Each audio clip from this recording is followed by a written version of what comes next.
वारीचा घेतला पावलांनी आम्हा वाळवंटी तुझी सावली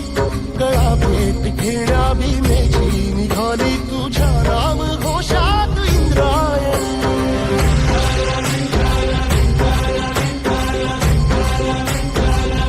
भिडे आसमंती ध्वजा वैष्णवांची उभी पंढरी आज नारावली तुझे नाव ओठी तुझे रूप ध्यानी जीवाला तुझी आस गा लागली